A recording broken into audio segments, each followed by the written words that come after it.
So got some paper tape on this display just to show you that we are getting air directly to the face, so there is no air block. So let's go ahead and turn on the air. Definitely direct air at your face on the side there, but that's normal. Now let's go ahead and change this vent to split it up. Okay, so this is the F9 display from Hanshow, exclusively with Hanshow, with the air vents on the bottom here. You can see there's actual 3 vents opening that allows air to flow into your face. Hey everyone, how's it going? I have this breakthrough device for your Tesla Model 3 and Y. This is an instrument cluster that has airflow that can be directed towards your face. And unlike other instrument cluster, which there's no other out there that does not block airflow, unless you purchase the one that completely replaces your dash, but even that doesn't give you full airflow. And what this has is that it has a vent on the bottom, and I'll show you what it looks like right now. All right, so this is the F9 front instrument cluster display for your Tesla Model 3 and Y, and exclusively with Hanshow. So no other manufacturer that I'm aware of sells this. And this one in particular has Apple CarPlay, Android Auto. It also has a high definition, much higher than previous instrument cluster front hidden blind spot camera. So let's take this out the box and I'll show you the quality. All right, so this basically is an updated 9-inch display that you've seen in the past. So there's a version 1, 2, and this is, I would say, the updated version of that 9 with improvement to the UI, as well as an added feature, a direct airflow vent right here coming out from the bottom. So that means you will get airflow right to your face. No more block of airflow. And how this works is that it pulls air from the back of the dash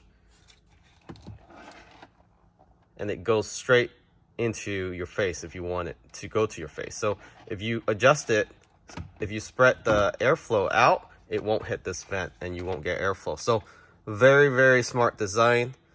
And we'll see how seamless it is. It has a USB-C input there, reset switch, so you can update the software. It should have over-the-air update as well as an option. And the quality of this feels really nice. It reminds me of the quality of the 9-inch. This display looks to be OLED.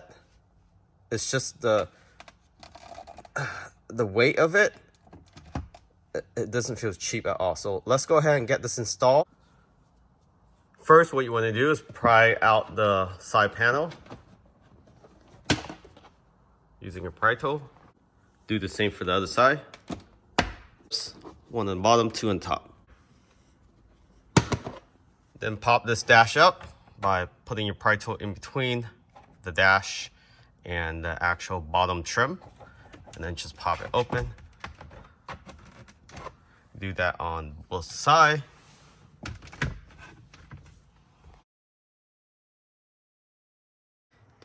And if you don't have the sticker or it's missing, just count the holes, the opening holes, the actual holes.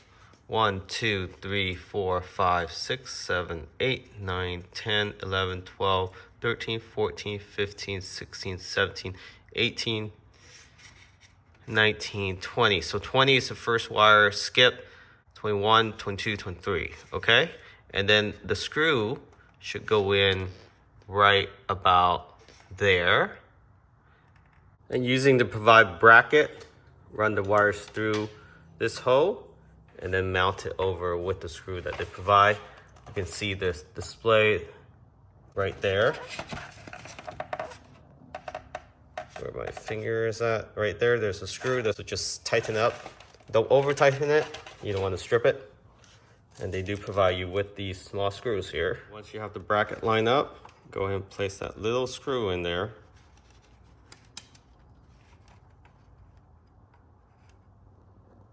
And then just tighten up that screw.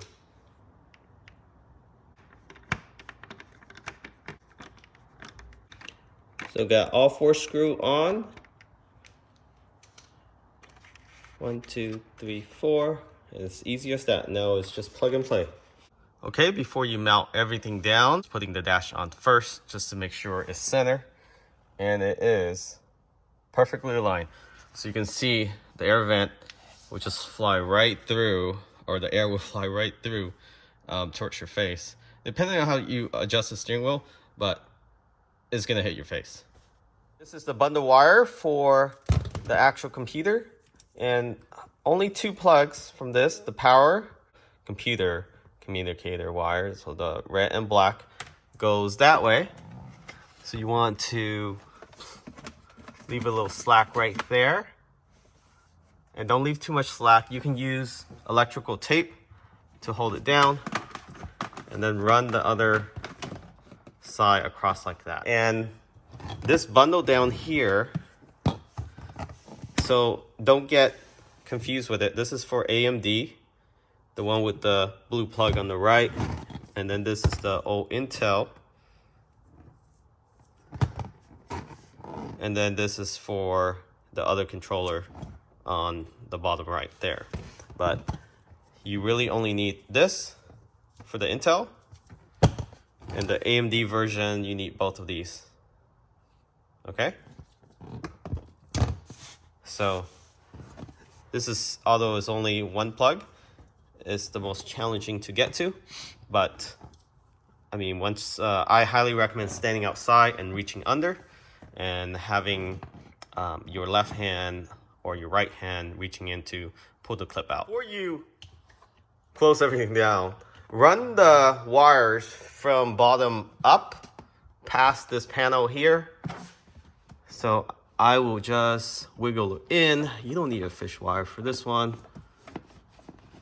And you should be able to see it. There it is. So from the top, just pull it through. Oops, where's the other one? So got one through. Your yellow one. All right.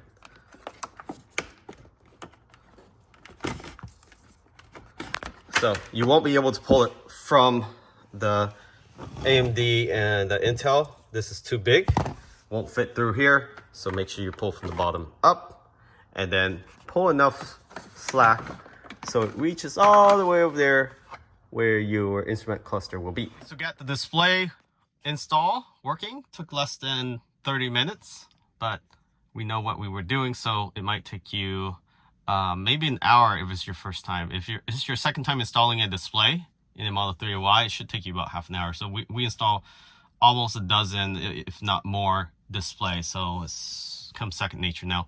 And this is your default screen if you put it in drive.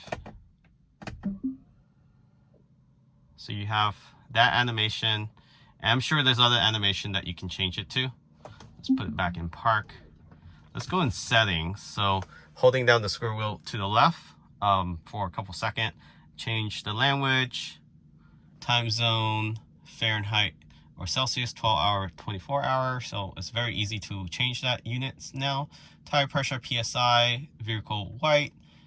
You can change to night mode. Brightness, you can follow the main display or adjust it by percentage. Plat switch is basically just the animation when you accelerate. It just has that plat animation. Front camera, so this does have the front camera. Over the air update. Audio output does have a speaker behind here, so you can listen from the device or from Bluetooth, depending on your preference. I do like the built-in speaker, so I don't have to connect to Bluetooth or take over the Bluetooth when I don't need to. And then full screen, I like to do dual screen. So it's gonna reboot now since I switched to dual screen, and that's just how it works. So switching it to dual screen, it will reset the device. And then when I go back into the setting again by pushing left on the scroll wheel, it should say split screen now. And that should be the whole setup. So testing out the front camera, I haven't put that yet, but holding in, just like when you're speaking into the Tesla mic. So there's the camera, it's connected. Oh, it's upside down. There you are. So it's working, so we'll go ahead and get that installed And to turn off the camera, just push to the left. And in drive mode, this is what it looks like. Oops, let me go back. And then you can look at the tire pressure, your distance with the vehicle in front. You can activate CarPlay, Android Auto, theme. So theme is what you want to go to change how it looks like. Let's see. So you have 3 different themes. I kind of like this one. So actually, I like this one. It's more modern, but this one is pretty neat as well. Yeah, let's do this one. This one is pretty cool. So we'll do this one. That's the theme. Setup. We were in setup already earlier, so this is setup. Let's go back. So that's the car view with the lights. So going back to parking. But before I do, it has the time, the headlights, fog lights, high beam, percentage battery, as well as the distance. So I like how it has both. Whether you're charging or you're using power, it will indicate on the bottom, just like the OEM one on the actual display. Your odometer, Fahrenheit outside, tire pressure, your home mode, and so forth. So there's a lot of information here, including the speed limit. Very cool, versus having to glance over here. You don't anymore. And this now has an air vent here, so I do feel the air coming out, hitting my face. So this works flawlessly. So everything you need, all in one, and this is exclusive with Hansho. So right now, 30% off. Take advantage of that for Black Friday, Cyber Monday, and it's limited supply. So they just released this. Make sure you try to order this as soon as possible, because I'm sure it is going to be a hot seller.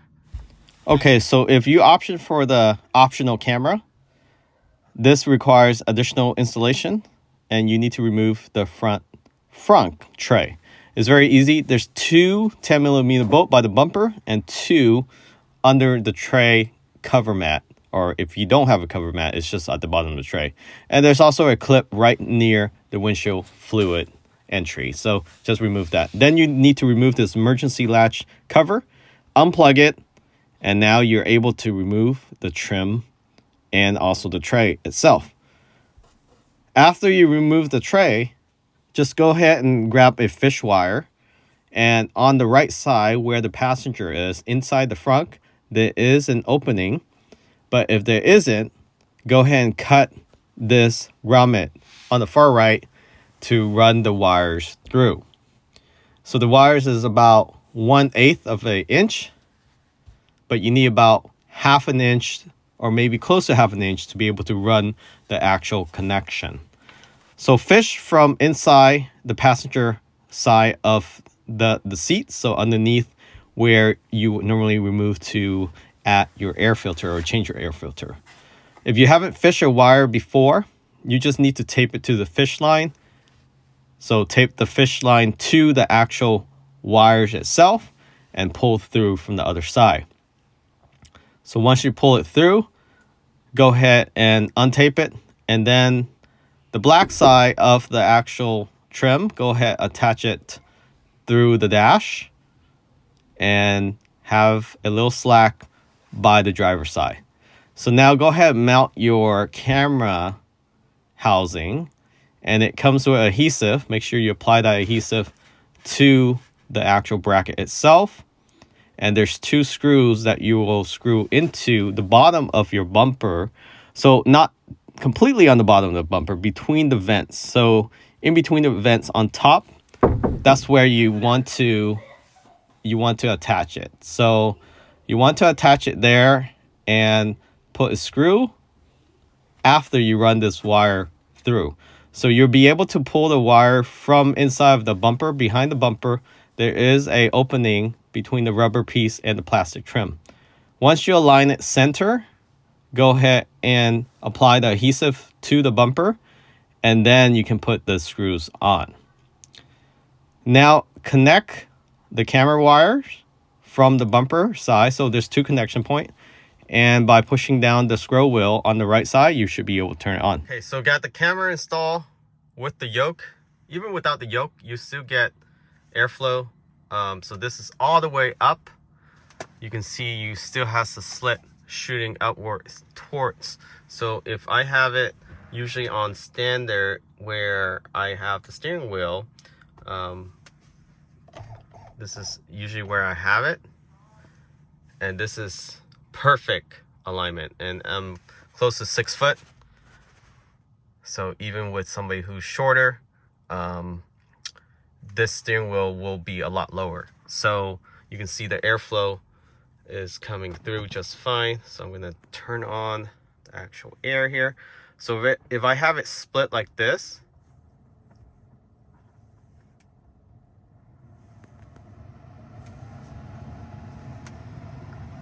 I get airflow around the actual system itself. But if I change it to the middle,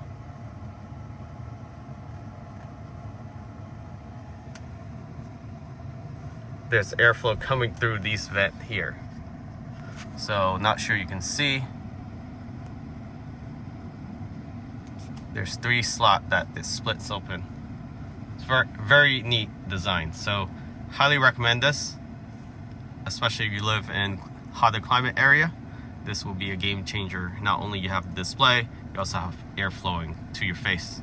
Okay, so testing out the airflow with this new F9 display. So let's go ahead and turn on the air.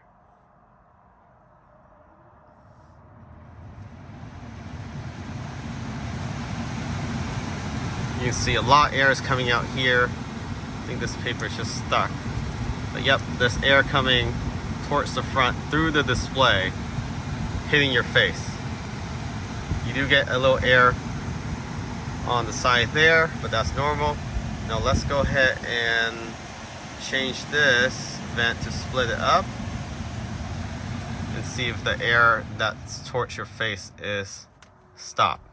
So you can see there, air is still coming through the side, but very minimum to the front. And if you lower the fan a little bit more, there will be no air coming out here. Most of the air will come through the side vent, so that's when you split it.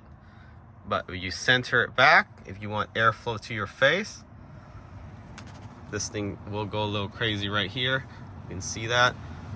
All 3 vents is blowing. So very welcoming with the no air vent block on this F9. And best of all, if I'm pulling into a tight garage or tight space, or you have bags on your vehicle, hold down on this scroll wheel for a second, and I have full blind spot camera for the front. This is great for exiting structure with blind spot, but if you have bags on your car, or your car is super low, or even if you're pulling up to a curve, you can see how close you are. And with the new Tesla Vision, is not accurate at all. So if you want to pull up to something close like this, I wouldn't trust the system. I would definitely not trust the system at all. Either you're too far or you're too close. So you can see how close I am. Even though the car still says stop, I know I have about maybe 1.5 feet.